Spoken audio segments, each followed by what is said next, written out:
Hello, everybody, and welcome to another edition of the Bengal Tiger Podcast. I'm Matthew Bruni. Joining me once again is Jay Dixon. Jay, it's Wednesday, about around noon, and we got a mailbag Is pod. it Wednesday? Jesus. I know. Yeah. The days all run together at this point. Gets dark too early. Don't I even was get all me for it at first. Now I'm anti. don't even get me started. It's the worst time of the year every year is this first 2 weeks Yeah. after daylight Yeah. savings where you have to adjust to it getting dark at 5 o'clock. I hate it. I hate it so much. Especially because I like running sometimes, or at least having the option to run Here we outside. I go. don't like running Here in the we go. dark, and I'm Here we like, go. I can't even run Matthew at 5, plays 6 tennis. He o'clock. plays basketball. He works out. He makes all of us feel bad about what we don't do. He's out here running. I'm just saying I can't go run at 5 o'clock anymore, 6 o'clock. It's terrible. But anyways, we have a mailbag pod to get to. That's why everyone's here. They want to talk about LSU football and the state that we are in right now and everything with it. These are all from the board, which has been popping on the Bengal Tiger. It's only $1 to join. I spoke at the Alumni Association's kickoff before BAM on Friday luncheon, and met a guy who's now a member of the site who had listened to the pods, all that. Finally jumped on the dollar deal, and he already said, "I'm ready to pay whatever it is beyond $1." He was enjoying it. So if you want questions, put them in. Matty B post the thread on the board Tuesday or Wednesday. Throw your questions in there. We answer questions on the board every day, but this gives us a chance to kind of expand on it a bit, and you hear us actually break it down instead of just go tracking down what we wrote in threads. So $1 right now to sign up on the Bengal Tiger On3, and you get to read every site, which is my favorite part, is going to other boards. You think things are bad, Matty B? LSU is 6-2 in SEC play, the same record that Georgia and Bama and Ole Miss, all these teams have. They're in a You want much. to see bad? You want to see that? Get it on. Pay $1. Join the Bengal Tiger. It'll carry you through signing day, so you're perfect there. Then you can just go to the Florida State board or Auburn or some of these I was gonna teams. say Auburn for some Then reason. you'll see that it is Oklahoma. not Oh bad. no. Do we have an Oklahoma State? I don't know if we have an Oklahoma State. Oh, we do. It's We popping. do. It is. Okay. Yeah. It's an up and down roller coaster. Okay. Even the Bama site, they aren't happy. That's true. Nobody's happy. They got a dub. You know what? All they're saying the same things LSU fans say. Great. Well, had we beaten Vandy, we'd be in a lot better spot. So everybody's hurting. REM style. You don't get that reference, Matty B. It's like 90s music. All right, let's jump into it. I have the mailbag pulled up. I'm double screening it today. Double monitoring it. I didn't screen any of these questions. I haven't looked at it. So, Grape Swisha, first question. That was a great day when we taught you how to pronounce that username. I don't remember what I said initially. I probably said grapes wisha or something like that. Yeah, Grape Swisha. Said He said first, which he indeed is. Biggest impact freshman next year, Matty B. Always a popular topic coming off a loss is who can come in and help. Give it to me. Top 3 class, 27 commits. Biggest impact freshman. Very hard not to say Bryce Underwood, it's but just so hard. We don't know what the quarterback situation. Yeah, we don't know the quarterback situation. I know what the cornerback situation will be. Yeah, I think. Give me. I'll let DJ you go. Pickett or Cade Phillips. Yeah, I'll let you go corner initially. DJ Pickett or Cade Phillips. They're both early enrollees. I'm not counting Aiden Anding out of this. They need all 3 of these guys at corner, and he's going to finish, in my opinion, as the number 1 corner in Louisiana. He didn't get here until the summer, though, is what he told me. So we'll see how much ground he can make up. Those guys get those 15 practices. So I'll split it with, a corner, DJ Pickett or Phillips, an early enrollee. Just give me. Well, and one of them's the number 1 corner in the country, and the other's like number 6 or 7 and climbing. So that's not too bold of me. No. Just give me my favorite player in this class. He's been my favorite player in this class for the past 3 years since I saw him in camp. However long ago that was, Harlan Berry, to come in and immediately get on the field. I mean, with Josh Williams gone, I think they're going to rely heavily on Durham, and then we'll see how Caleb Jackson develops and grows as a player. But either way, Harlem Berry's going to get on the field and help this team a lot. So yeah, that's my pick. Big Harlem fan. As a player, he's phenomenal. Again, not bold. Five-star number one running back in the country right there out of New Orleans. Coming in, signing with Frank Wilson here in a month. At On3 Elite, when we went up there, and On3 had 50 of the top prospects and their family. At the dinner night I sat with, our assigned seating was me and Harlem, and then Harry Berry, who is a fan of the pod. So shout out to Harry, his dad. But Harlem, good pick. JT Lindsay. I'll let you toss them both in there because I did that at corner, and JT Lindsay is absolutely tearing it apart this year at Ash.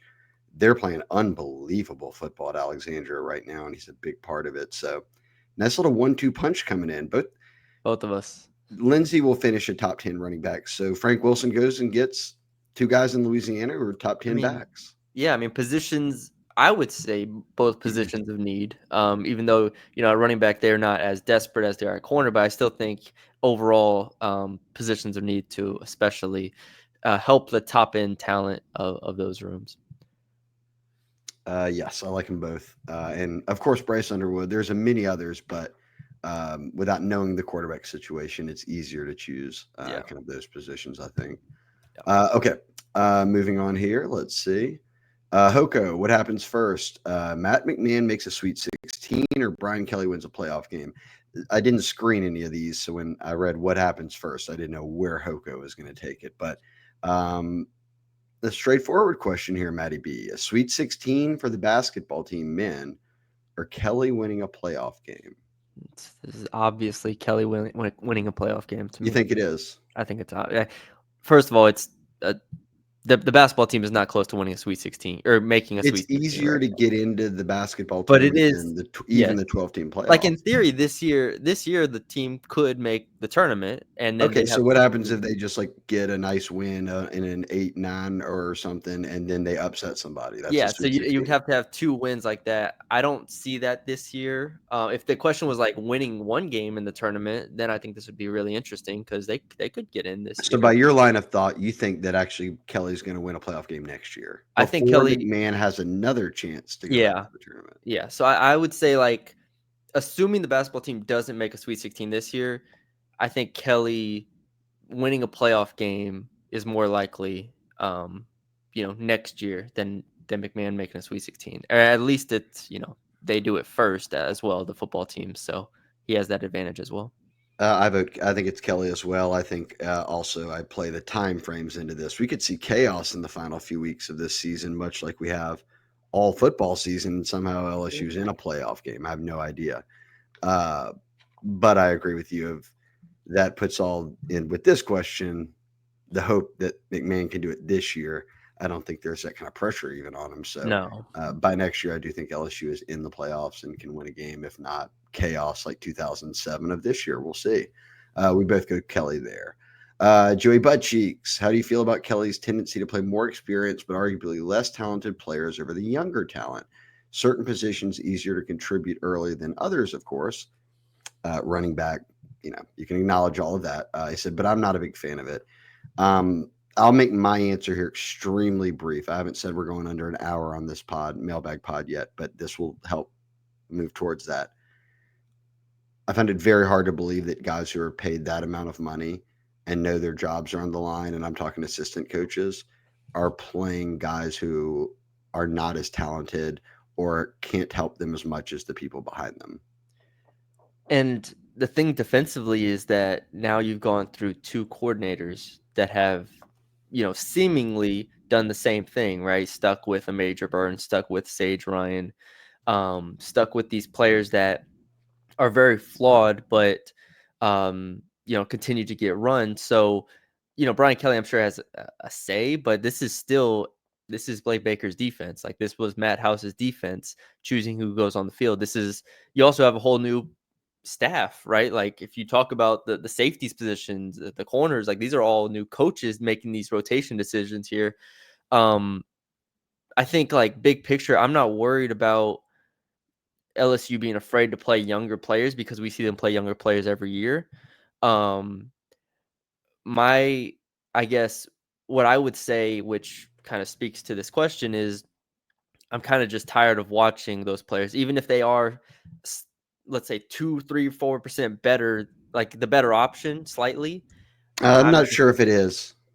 like, They would make that change if it were no, that no, no, no. I'm normal. saying even if Burns and like the older guys are a slightly better option, personally, me and LSU fans are just tired of watching them I would have to think repeatedly the happen. gap's bigger than slightly for that That's what it would have to be. transition not to take place. Like, we've already seen Okay. Spears play. We've seen it's not like some of those guys weren't playing earlier, Woodland, others, like, Yeah. and now they're not. So I'd have to think It they would see have to practice, be we don't. it would have to be a significant enough margin, I think. So I like you said, I give them the benefit of the doubt. But in my head, it's like, man, Jordan Gilbert, Major, like I'm watching these same guys repeatedly not I be able don't to do disagree. it.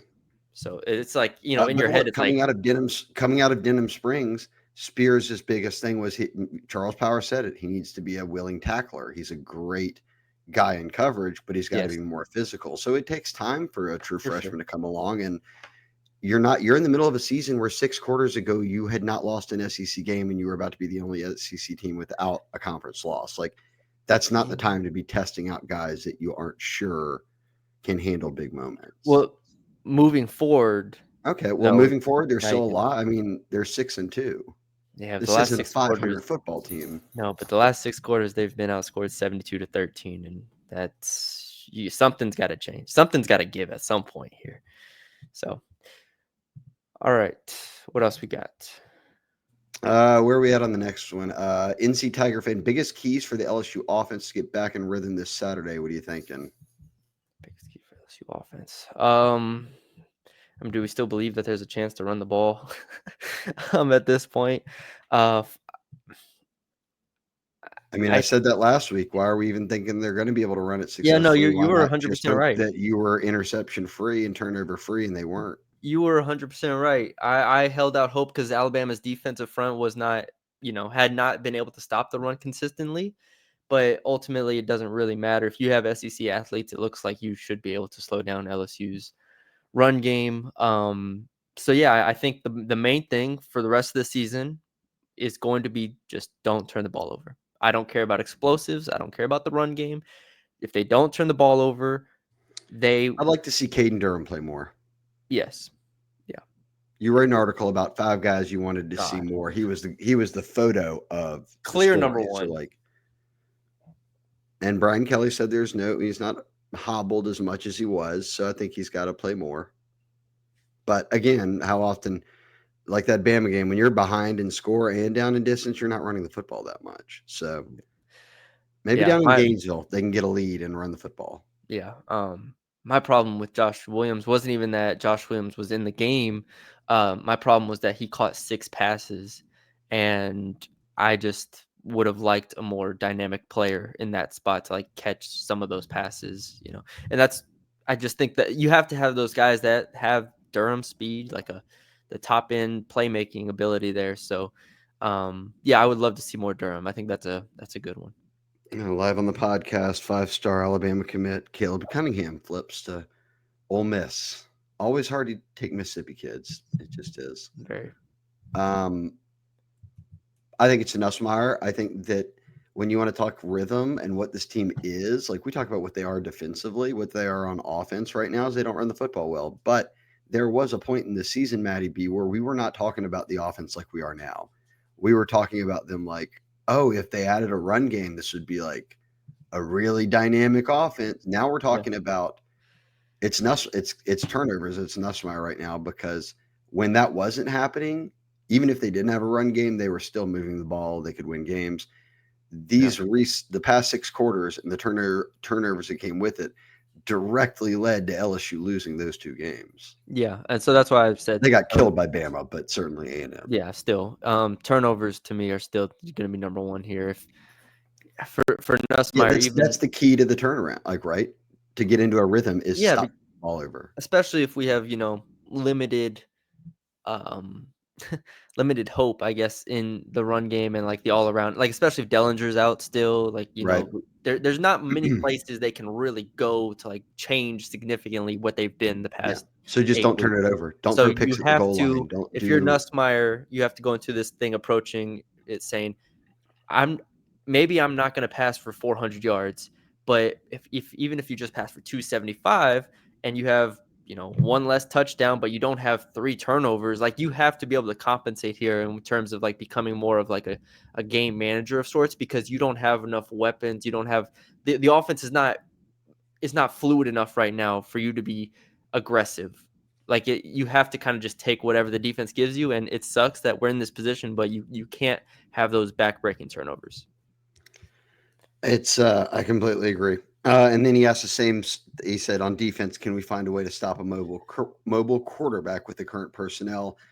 I'm not gonna play the whole game of like they stopped Taylon Green and held Jackson Dart in check, and but then Sellers ran on him, and had he played in the second half, what would have happened? And then these past 2 weeks of mobile quarterbacks, and you've got Pavia coming up. Look, I don't know if Lagway plays or not, but I don't imagine they're gonna. He's too mobile Yeah. with a hamstring injury, and for Florida this weekend, but I'm not going to play the game of like, well, they did this then, and it was just kind of Marcel coming in late here. I think the reality is what Milrow, who's the best of all these guys, showed. They don't tackle well in the back end. And I don't even have to call out names. It's a consistent showing now Yeah. across this, like it wasn't killing them in spots. And even when it did, the offense scored some points and it didn't really matter. Now it's backbreaking because the offense sputters in spots. So that is, I don't even know when you say current, like, can we find a way to stop it? Blake Baker can draw it all up. The key is what NC Tiger fan, the current personnel, they don't tackle well on the back end. And if it's to the second level, quarterbacks are picking up, anyone's picking up a lot. Yeah, Jalen Milrow was overwhelming. Like just watching, like the first drive, you could tell like, oh, this offense of Alabama just seems like bigger, When they faster. don't pursue, they don't have great pursuit angles. There's Yeah, some bad things that happen in game where you're just like, oh, yeah. So he was I don't. untouched for a lot Yeah, of them too. I don't have too much to add here. I think you laid it out well in terms of just their limitations, personnel wise, and clearly, like I still think Alabama does deserve credit in terms of like their coaching staff. I watched I think Cole Kublik did a good breakdown. He always does great breakdowns, but I was watching SEC Network during a basketball game, and during halftime, it cut to him breaking down some film of Bama LSU, and he did a good job. So, it's both ways, but definitely the limitations in the back end and really across the board tackling has been a concern all year. The next question was, does Nuss from Tiger Cycling, does Nuss utilize the VR technology that helped Jaden last season? I guess it's kind of a tongue-in-cheek question because quite obviously, yes, it's not. LSU's got all this VR technology that lets quarterbacks see the field and kind of go through their progressions during the week of preparation. Uh, Look, I'll just say this. In what was that 2018 would have been Burrow's first year. People were banging on him in Daniel's first year. People said he was far too conservative and scared to throw it downfield and didn't ever want to turn it over. And they needed a gunslinger. And now you've got Nuss and he's turning it over at a high rate. And that was his 10th start. Like Jaden Daniels had already started multiple years prior to that. 3 years. Like Burrow was Yeah. older than Nuss is. So like, yeah, he's been around the program this long, but this was his 10th start. We know what Nuss can be in multiple he can make NFL throws. He also thinks he can make every throw, and then it clearly gets to him and he turns it over, and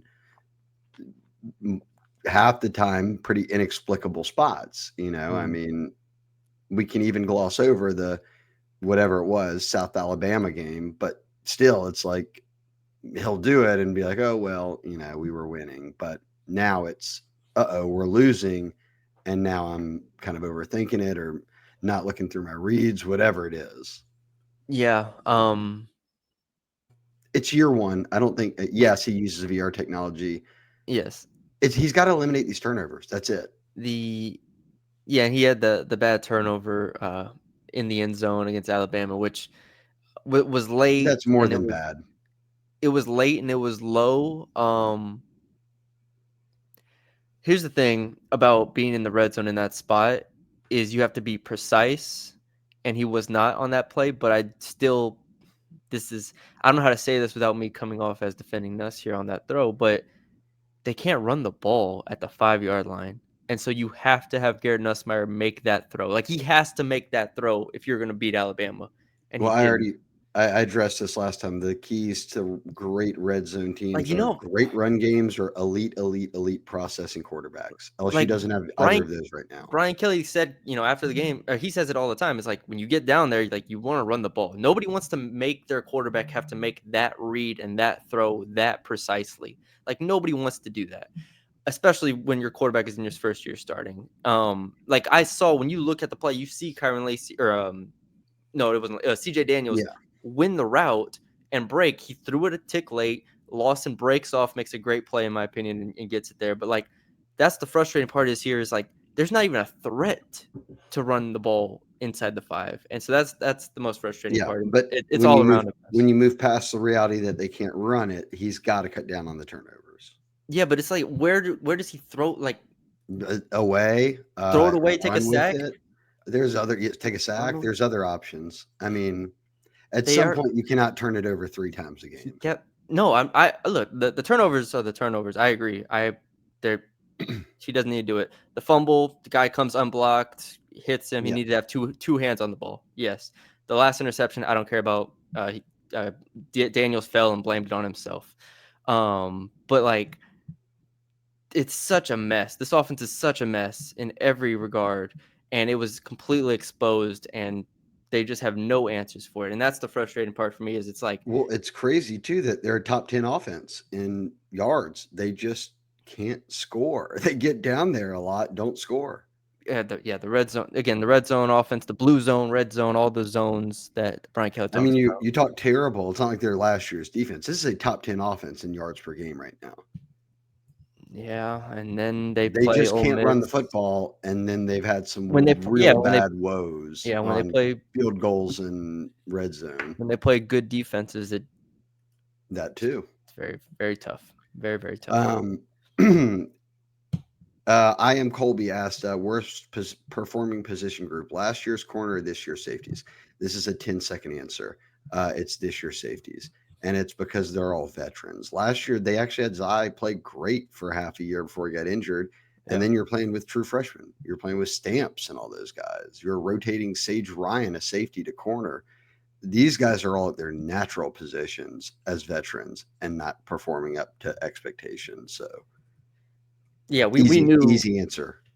Yeah. I guess no. Yeah, I don't have anything to add.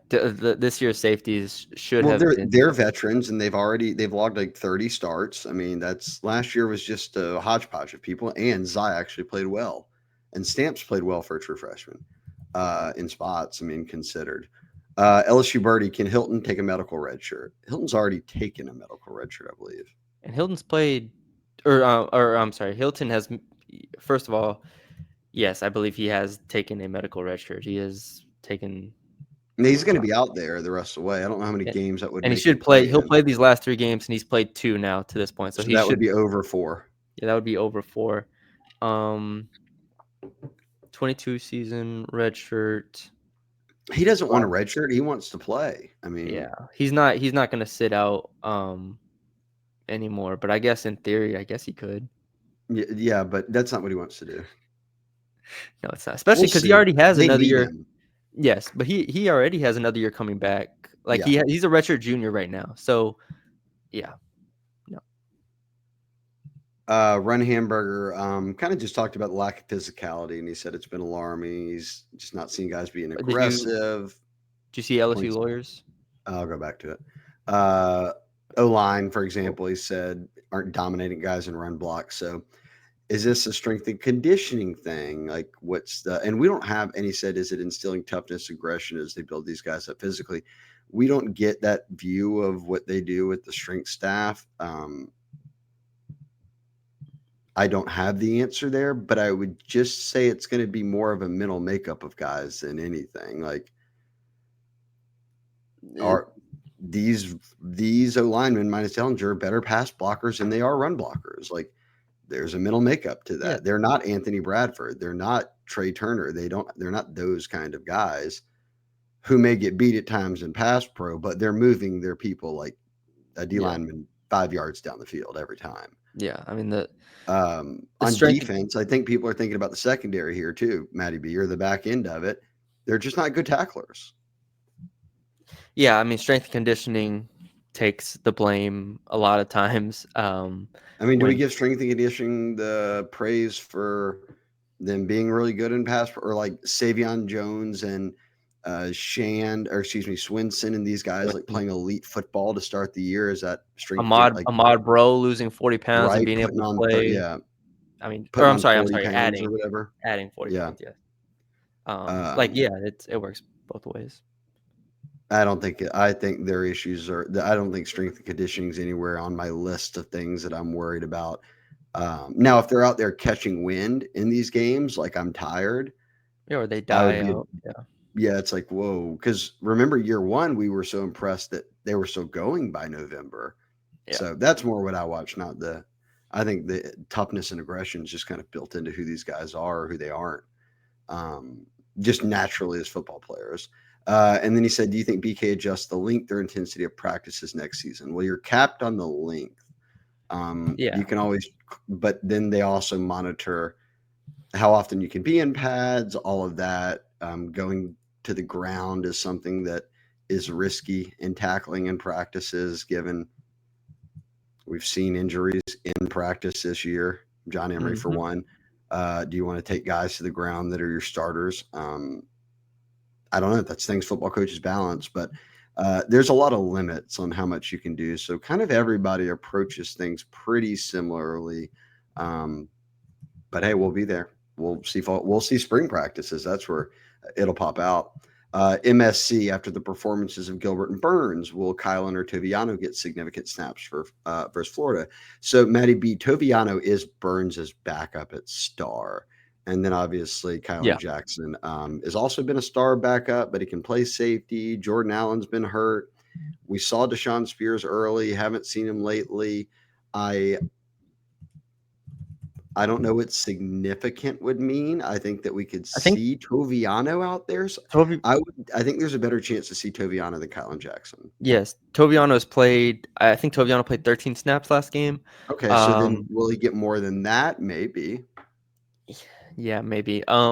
Jackson has not played the last two games on defense. He's played special teams. I included all this in my players I This is want to why see you should be more of. subscribed to the Bengal Tiger. Well, these guys are who are asking the Yeah. questions. They can read. This is why you should read everything too, but not that Uh, he's asking a different question. But that's for the listeners. but yes, I think Um, Toviano. Toviano I mean, probably not Kylan. significant is significant. I don't know what the significant is. If maybe he gets Double to 20. digits is double digits is significant. Yeah, I agree. So yeah, in that range. And it's not in the fourth quarter of like a game that you're out of or you've won. No. Um, F at Tiger said, "What happened to our O line? They fell off a cliff." Matty B, huge disappointment. I honestly don't understand. I went from thinking we had one of the best O lines in the country before the season to what we saw on Saturday. Matty B, you had tweeted out. I saw that they went from a finalist for the best O line in the country a year ago with these guys to not even on the watch list for the semifinal or the semifinalists group. Yeah. Um, we've done this whole they can pass pro, but they can't run block thing. Um, my opinion is what I said before, and you're working without Garrett Dellinger now. You're working a first year center in. Those were the first year center issues one you knew you had already going into the year. It's just going to happen. Then you lose a starter at the same time that you had lost your best backup, Tyree Adams. Yeah. Now you're down to your seventh guy playing left guard for you in what was a very biggest game of the year, Bama. That was his first start ever. So overwhelmed for sure. The O line was. I think though that it all boils down to they are. It sounds simple, but they are just that. Yeah, they're really good pass pro, but they can't run block, and because of that, LSU doesn't have a run game, and because of that, teams tee off on them a lot easier. Yeah, I think first of all, the offensive line's been my biggest surprise of the year, I would say. in a negative way. Yeah, in a negative way. But it's just I really thought that that was going to be the backbone of this offense, coming off of what they were last year. I underestimated the drop off from Charles Turner to DJ Chester. We knew DJ Chester was going to have his struggles, but I thought physically he'd be able to at least hold up. He's bigger than Chester was, and he's stronger, and he was a good recruit. Um, but that him, and then just honestly, kind of as a whole, the regression has been kind of surprising. And then you don't have Jaden Daniels, who bailed them out consistently last year. So it's definitely been the biggest surprise for me this year. I am also disappointed, but that's I think you laid out well what happened and what the situation that they're in.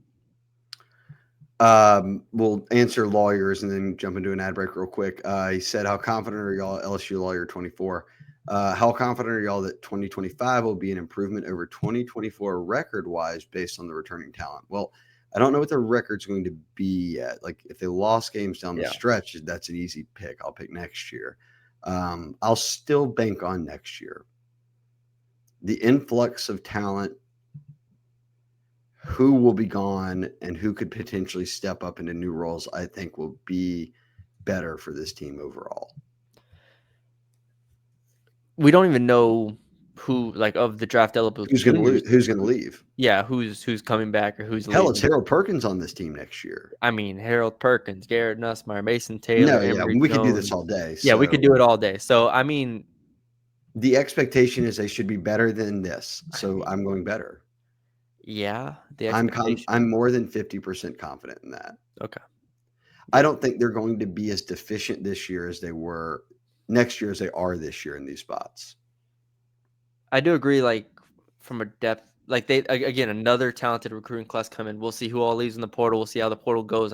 There's just too many hypotheticals here. I think I agree with you though in terms of like they should be in a better position because And they'll have better players. This incoming class is going to have a lot of guys that are going to play right away. yeah. So yeah, I would lean towards improved. Going towards improved. Vote of confidence from Matty B. There. You got there eventually.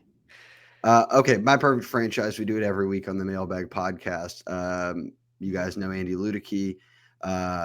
He owns My Perfect Franchise. You can find it at myperfectfranchise.net.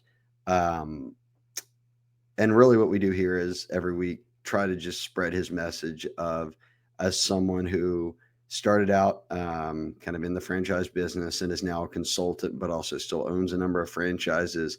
He's shifted his time to just helping others get into that space of kind of the work world.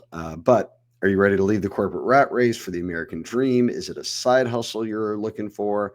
Is it just diversifying, building some wealth, maybe leaving some money for your kids? Andy deals with all that and more. And as a franchise consultant, he stresses to us whether it's skill set, financial requirement, time to commit, maybe you don't know the answers to all those things.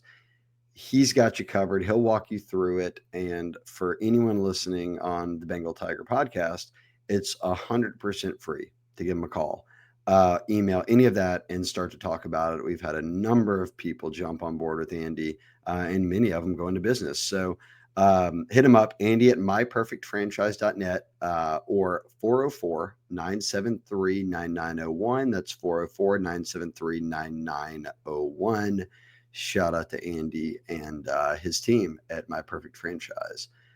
Matty B, we're down to these. Let's try to see if we can't speed through some of them. Okay, we're past Ryan Hamburger.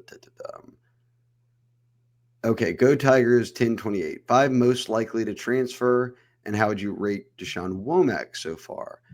I hate playing. I don't play the guessing game really on naming kids I think will transfer. I think that your transfers have proven to be guys who don't play and don't think they're going to play next year, or don't play and are far from home and think that, okay, maybe I can go back home and play somewhere that's easier for my family to get to and all that.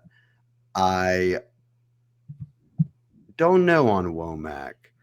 I love Womack. I didn't think he was going to be like Miles Garrett or somebody. And granted, he's still developing as a player, but as a freshman last year, he was learning everything. Now he's just playing behind someone who's one of the better players in the SEC. Yeah, it's hard to evaluate because, like you said, Like if Swinson. Swinson weren't here, we'd see a lot of him. Yeah, it's hard to evaluate when Swinson is just dominating the snap counts. So I don't know if it's been disappointing, but it's definitely I don't think I disappointing.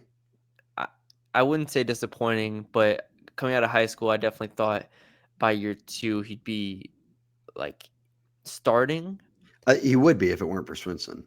And so that's what we need to see now is can we go into next year saying, all right, this guy is a for sure going to pick right up where Swinson left off. I think that is a fair expectation for a guy who was a 5-star and who has sat 2 years, or not sat 2 years, but played, on and off through 2 years and has learned and should be ready, especially with the work that Kevin Peoples has done with the other edge rushers on the team. The expectation should be high for Womack moving forward. He needs to keep making those splash plays when he gets his chance, Yeah, because that's what Swinson did a year ago when he was playing as the backup. And look, exactly. now he was like on pace to break the sack record halfway through the season for the program. So Womack can reach that if just keep dialed in, make some plays here on the back end, and set yourself up to start next year as a junior. Yep. Cairo Tiger, our man asked, when needs to happen in the offseason for LSU to be championship caliber? In other words, what portal position adds bring LSU to a national championship level? Let's go playoffs, which would give you a chance at the national championship. Obviously, signing this recruiting class, but he said, put the focus on the portal. So let's skip that, go to the portal. Matty B, I'll do offense. They need at least one interior O lineman or O lineman that can help them out in a spot where you get a little more physical in the run game. I wouldn't be surprised if they had two. You need a wide receiver who, arguably, in my opinion, might need to be wide receiver one.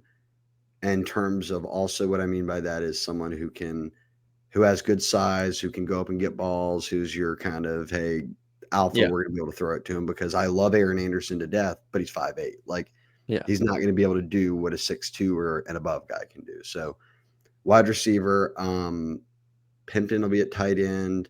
They'll have some new guys. Trade as Green, I'm sorry, in Pimpton. Yeah, Green and Pimpton. I don't know, maybe tight end. I don't know if that's a huge thing. We'll see who pops up.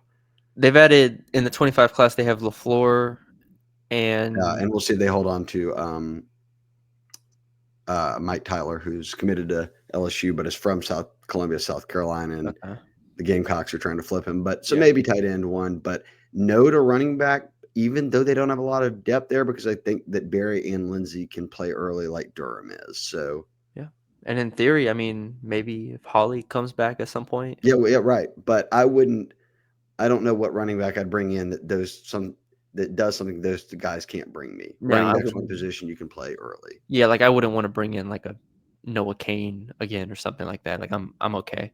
I think you laid that out well. Defensively, Defense, you can do defense. I mean, you just.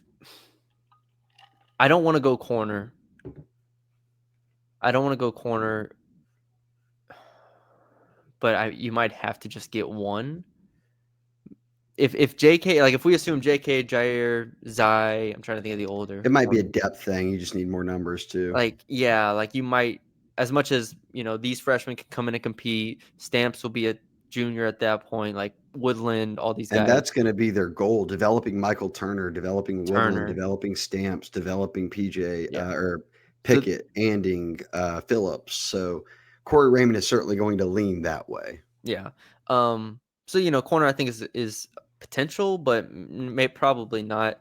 I would say at least one safety. Yes, I think that's where my mind immediately goes. At least one safety. Just maybe two, but they'll know better than us how many they need. But I would say at least one, and then you see if you can develop from there. You're fine on the defensive line, I think, for the most part. If you can get another Gio Paez, I wouldn't be mad at that though. Right. I'm with you there. So because of course McKinley, bro, this is Suggs out of eligibility or he has one more? I No, I don't think he's got remember. another maybe, Yeah, I think he but has another one too. Um, And Maybe you pick up, yeah, and maybe you pick up a D lineman if you Guillory's need coming back. to. Guillory's coming back too. So Guillory will be that helps. back. So yeah, I would say really just safety, and then actually, I'm sorry, completely forgot about. Do they need a linebacker? Well, we don't know what Harold Perkins is up to, Don't but know what Greg Penn is done, obviously. So I know. Weeks will They're be there.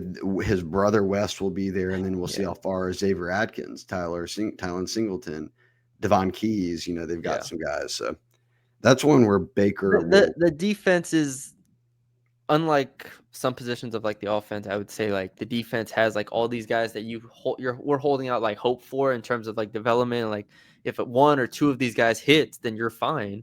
Like at linebacker and corner and stuff like that. But we still need to see that happen, and the coaches have a better idea for it than we do.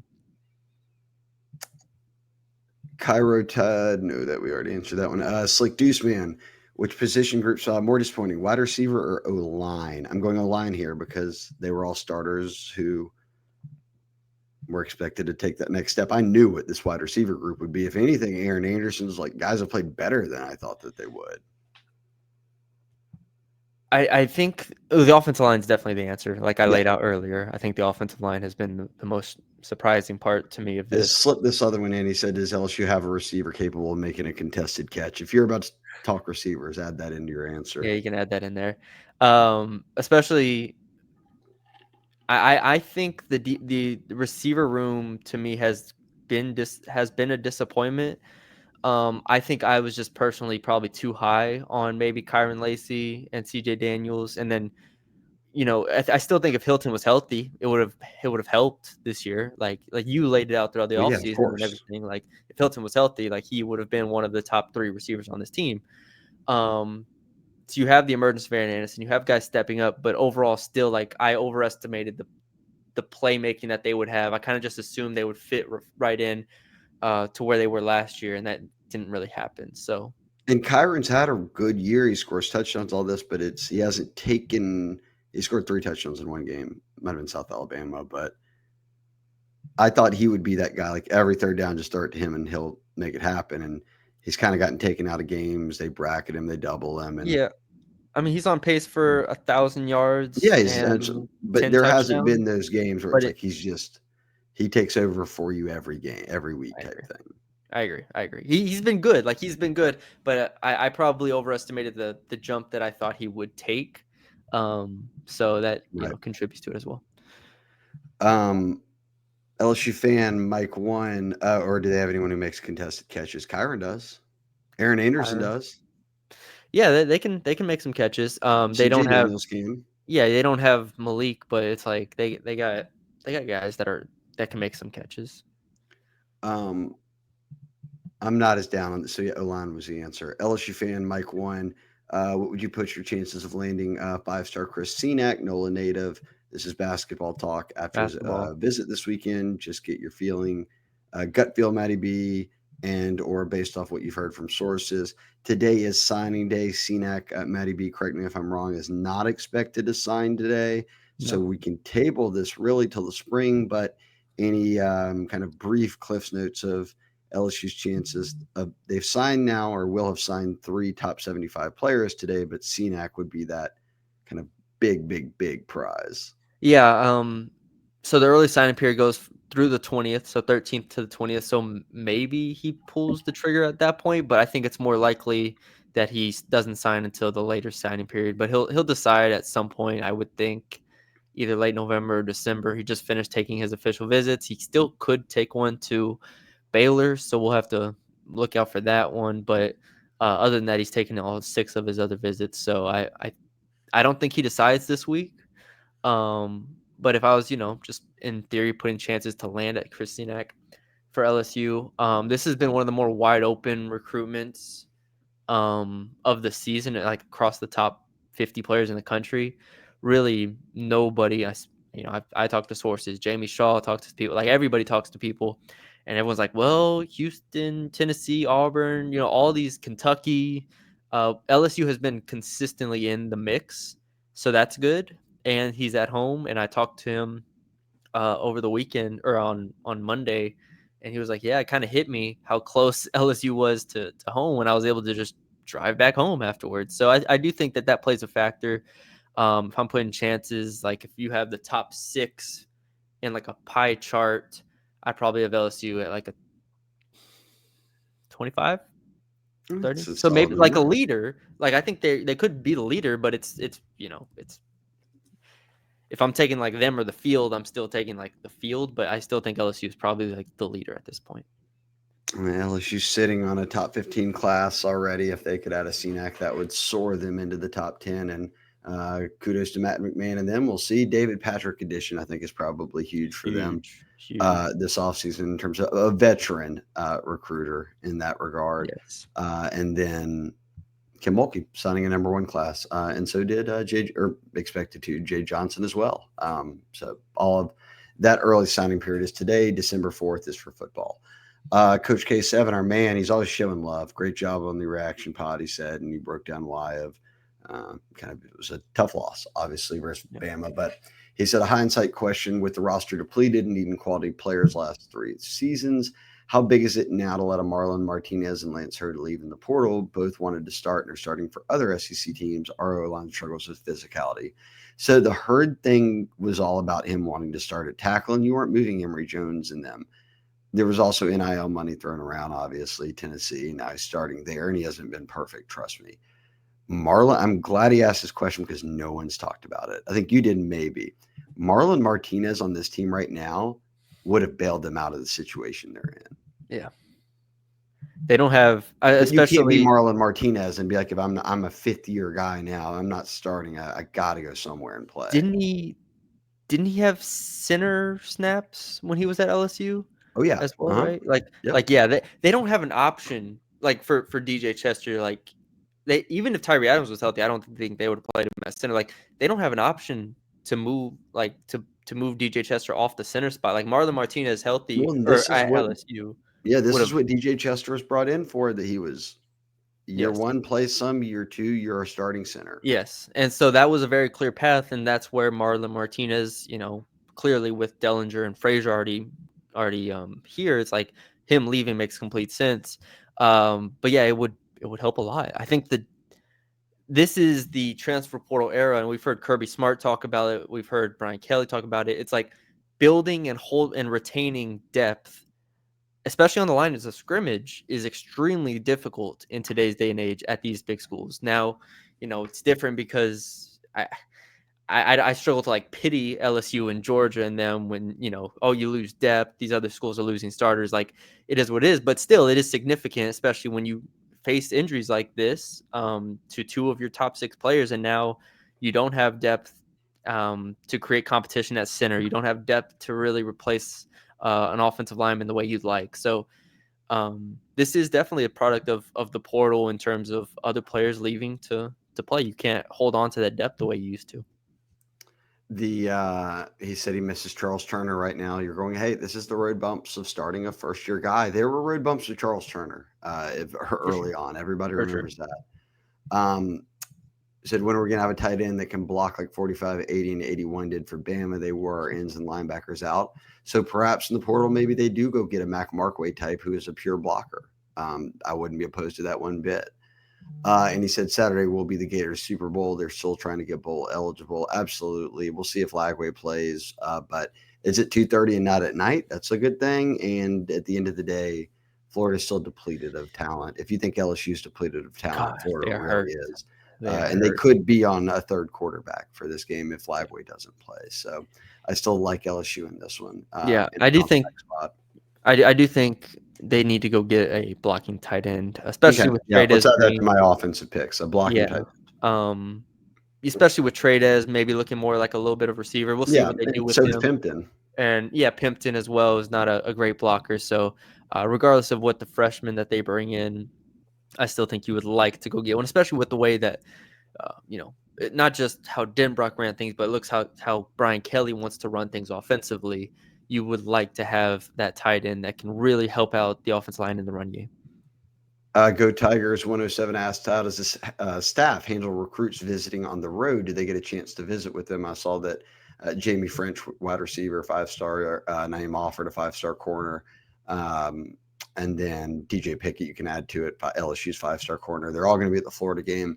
You're not allowed to talk to them at other games, so you can only talk to them when you're the team hosting them. So they'll be there to see it all, but you have to hang out on the other sidelines, and LSU coaches cannot interact there, I was gonna and say, vice so versa when you is come to it Tiger Stadium. so is it LSU gets them the tickets and Now everything? Florida does. Okay. You just go through them, and they get you the tickets, and you go under them, Okay. just like any kid who's committed and visits here. Interesting. Um, Hybrid theory: will LSU have more returning players or newcomers like true freshmen or portal starting next year? Like more than now? Yeah, I think a number of them are going to be starting. Like more than or newcomers. Wait, yeah. Oh God, I'd have to go down to every That's what I position. was Think like. I about was like, this. hold on. It's Re I'm gonna guess more returning returners, players, right? but it's going to I bet 30%, if not more, will be new starters. Okay, I have 22 starters this year. Geez, actually, it might be new. Actually, hold on. I mean, it's gonna be It it's gonna be depends. more than 30. So if you say 40, that puts it close. There's too many Out of unknowns. out of I don't know what 22, yeah, I don't sorry. know The what only Nussmeier is doing. I don't know what yeah, some of the O linemen are doing. I don't know Nussmeier, what Perkins, Emery, Perkins is doing. yeah, Perkins, like that group. We'll see. Like This is that'll a good decide it. question. I don't know. It could be close to 50-50. Yeah, Sage, Ashton, CJ Daniels, Whit Weeks. Is the whole D line gone? Yeah, I think so. Well, I mean, Bro's not really starting, but Bro's kind of starting. DJ Chester, Hilton. We'll see. I think Nuss eventually comes back, maybe. So let's just count Nuss.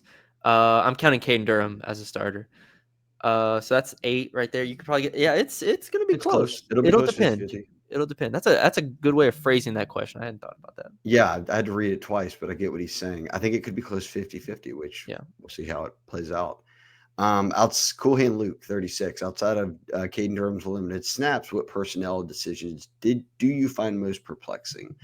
I will say that mine already got solved in a way. It was how do you get Trey Green more involved? And they made a concerted effort, scored another touchdown. Bama game was just a mess. But if they are getting him more involved, that was one I wanted to see.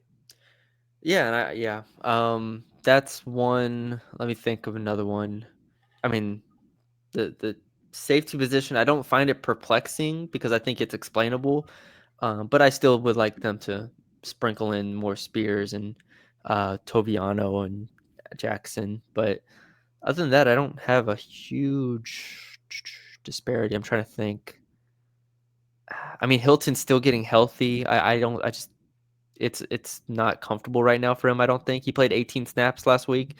I anticipate that continuing to climb. So maybe at like 25 this week and go from there.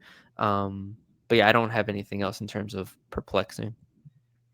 Shotgun Gibbs says thoughts on O line coaching, veteran group, Campbell's penalty prone, Jones has regressed, albeit an earlier injury could be a reason. Where do we even start with the center position? He's not improving at all. I'm not trying. Another guy there is just concerning. Your other guy there is a true freshman, so it's not going to get any better for you there. This is just the lumps you're taking. I'm going to stick by that. If they switch centers in the offseason, then there's your answer. But until then, you're taking lumps with the first year starter at center, who is a talented player. DJ Chester is not a bad football player. So if that's coaching, I don't know, but he has to bridge the gap to getting this year out of his system and becoming a reliable player for him. He's not bad snapping it all over the place. He just seems lost at times. And I think that comes with being overwhelmed as a true freshman, knowing these guys are teeing off on us because we don't run the football. That's Yeah, my opinion. and I don't again, know. We can be asked this O-line question a million ways. Like, I don't know. They aren't physical. They yeah, pass pro better than they don't run block well. yeah. And Frazier and Dellinger, when they've been healthy, have been, or when Dellinger's been healthy, they've been good. The tackles are good. Like I think this offensive line has been fine. Like it's been, it's been very passable. It's been above average. Just our expectations going into the year were just so high. Yeah. Well, it was up till Um, a week or two ago. They hadn't given up a sack all season. Like yeah, they're not awful. No, They they're not all. just don't have a run game, and Yeah. it's like, are they the reason why? And Because it's twofold with everything, right? It's of course it Nussmeier's is. not helping them out. That there's like it. Everything's multifaceted, of Yeah. course, yes. So But yeah, you already said it. It's your most disappointing. It's perplexing. I don't know if it's. I don't think Brad Davis is a bad O-line and coach. I'll tell you that too. So yeah, like, and then I think they've played some of the best defensive lines in the country, from oh, South no doubt. Carolina to an Ole Miss. Like A&M, Bama. A&M, even USC week one, Barry Alexander and them were very good. So I think they've played a lot of good defensive lines this year that have kind of exacerbated the problem. Go 63 asked why can't the O-line run block, which we just talked about the physicality, Just but he going said, right back into it. were they never as good as we thought? I don't think it's that. I think that we thought they'd be better Yeah. than this at this point. But he does bring up a thing, or were they coasting on Jaden Daniels' legs?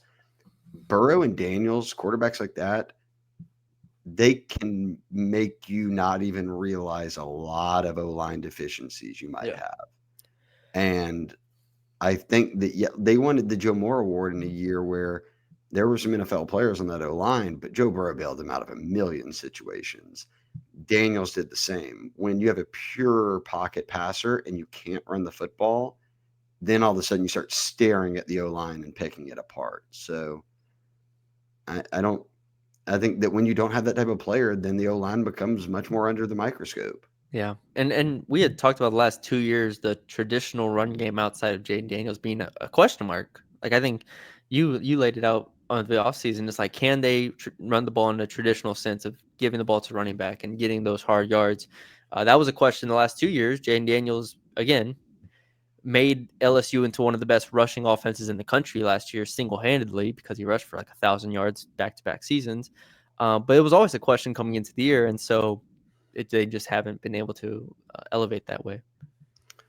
Dixie Norma says, how many more seasons do we have to deal with Kelly? Brian Kelly's not getting fired. He's A got a lot. very long contract, and the money on that is insane. You'll have Oh, no money to pay any NIL anything if you fire it Brian Kelly. So at the earliest hot seat talks would be like 2027. yeah, I'm not getting into it. He's not getting fired. Doesn't matter. Two asked, biggest signing day surprise out there, LSU or anyone else, and why is it DK Moore getting back in the fold? I do not expect DK Moore to sign with LSU, but we will talk about some of that kind of stuff on this week's pod. Billy already dropped one on Monday. If Yep. you're on the Bengal Tigers YouTube or spot up wherever you listen, the episode prior to this one, Billy dropped a lot of thoughts that we had on recruiting. So check that out, and we'll get another one out for y'all this week. MB21, after watching Skycast, I feel strongly LSU shot themselves in the foot, let the game get out of hand. Penalties, missed blocks, assignments, drop passes, first half fumbles, toss in all these missed tackles. I added that part. Do y'all feel the same, or was it just an old fashioned belt to ass? It was both. And when you have that combination, it ends up being 42-13. We're 42-6. They scored at the end Yeah. of it. um, I'm being serious. I mean, it was both. No. The it drop wasn't pass. for it could Bama could have been up more in the first half had Jalen Miller not overthrown Ryan Williams twice, but that game wasn't 42-13 at halftime. I mean, it was close in the second quarter, and they right out of the gates at halftime, and they shot themselves in the foot and turned it over. Dropped pass to start the game, blown assignment, fumble in the second or in the third quarter, I believe it was whenever it was. Interception inside the 5 to start the second quarter. Like, yeah, that all contributes to it. Ultimately, they still just got their butts kicked, like just flat out, man on man, butt kicked. Yeah, let's make no excuses here, but yes, they Yeah, did shoot themselves in the foot a lot, yeah. Like, it would have been which a game, and in a maybe they win, tight maybe they. game loses it for you. Yeah. So it makes maybe a close game that maybe they don't win into a complete blowout. So Two more. Debut 96. Question one. Can't say Lamar Brown. Who's the biggest 2026 recruit you think LSU has a legit shot at? Blaine Bradford. I mean, we talked the need for took my pick. safeties. He's the number one in the country. So, and he's in Baton Rouge at Catholic. So Took my easy pick. choice. But his brother is bringing some safety help early, Jacob, who will sign with LSU after flipping from Willie Fritz and Houston and them into LSU's class here recently. And then he said, second question, I know Billy touched on it during the recruiting pod. Go listen if you haven't. There you go, to tell people, check out the content. But can you and Matty B touch on the newest commit, Kenny Darby, and what he brings to the table? I'll say this about Kenny Darby. He was committed to Mississippi State. He plays at Airline. He decommitted and committed to LSU. When we talk about keeping Louisiana's best receivers at home, that's who Kenny Darby is. He has already more than 20 touchdowns in 10 games this year, and nobody in Louisiana has caught more in the receiving yards department or has logged more yards receiving this year than Kenny Darby. So you go out there, you make the offer, you get him to campus, you flip him, and be done with it. And that's exactly what happened with Kenny Darby. I'll add to it this, Matty B. Kenny Darby was at the Bama game, and after the game said, "This is where I need to be," and committed to Coach Kelly. So the losses are not. There's some wins. There's silver linings in here. But what he brings to the table is keeping elite receivers in Louisiana. Which watch, there's going to be a rankings bump, I think, coming. For another commitment they've got at receiver right now in that 2026 class. And then you've got guys like Jabari Mack out there at Destrehan, who's a top 50 player. Like, they're about to reload at receiver in Louisiana. Yeah. And then the last one, Capital City Tiger 21, said any buzz with Devin Harper and Ole Miss. There is the old LSU commit out of now Calvary Baptist.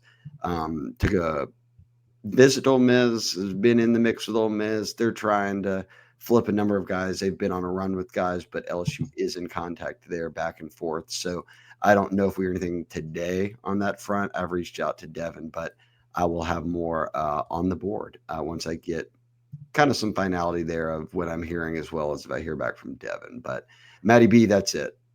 That's it. Dang it. My clock says 1 hour, 1 minute, 34 seconds. Wow, so close. It was all that O-line rambling. It was the same O-line question getting us. But yeah, that was good. Thank you all for joining us. Leave us a like, comment, share, subscribe if you have not already.